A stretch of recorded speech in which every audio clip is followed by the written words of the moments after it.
The Habsburg private jewels credit Habsburg heritage Familienschmuck Nasuna Stuart-Ulin, a collection of jewels belonging to arguably Europe's greatest ever royal dynasty, is now set to go on display to the public for the first time in over 100 years. The jewels, including one of the largest cut diamonds in the world when it was set, had been thought lost or stolen, but had in fact been kept in such secrecy that even the patriarch of the dynasty himself didn't know of their existence. The House of Habsburg of Austria had existed as undisputed rulers of Austria since 1278 and provided crown heads, empresses, kings, and queens of all sorts to Europe for centuries. Following their exile in 1917, 1 year after World War I and the collapse of the Austro-Hungarian Empire, the family of the last Austrian emperor, Karl I, was forced to abandon most of their belongings, with only a small amount of personal property allowed to be relocated to Switzerland. Among their personal property was a set of jewels separate from the crown jewels, which can be seen on display in Vienna today.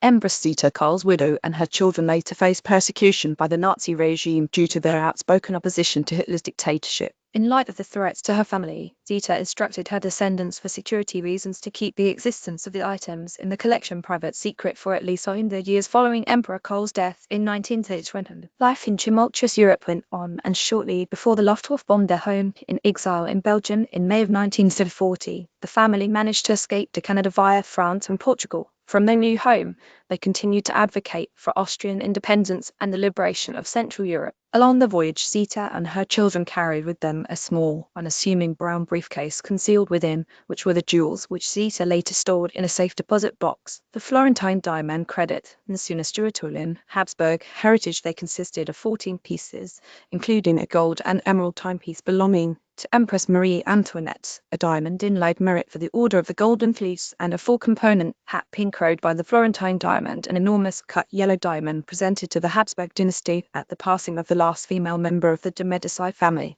History and heritage recovered crowns and scepters discovered hidden inside the walls beneath a Lithuanian cathedral when it was cut. The Florentine diamond, also called the Tuscan, was one of the largest in the world. Inside these and other treasures sat in the vault and faded virtually out of all knowledge until in 2010, upon the 100th anniversary of Emperor Karl's death, his grandson Karl, who doesn't use the succession moniker in his position as a member of the European Parliament for Austria, learned not only of the existence of the jewelry, but of the wishes of Empress Zita to reveal them to the world. As descendants of Emperor Karl I and Empress Zita, we are proud to share these culturally and historically significant pieces with the public. Karl, recognized as the head of the current defunct royal house, said in a statement, "Other royal affairs, 100-year dispute finally settles looting of last German emperor, be building new museum collection. We would like to extend our gratitude to the people of Canada, who provided a safe haven for our family in 1940, protecting them from extremely challenging circumstances. The possession of the jewels currently lies in a Canadian trust, with the von Habsburg family as the beneficiaries. They will find a temporary new home at an exhibition in Canada before eventually returning to their origin country."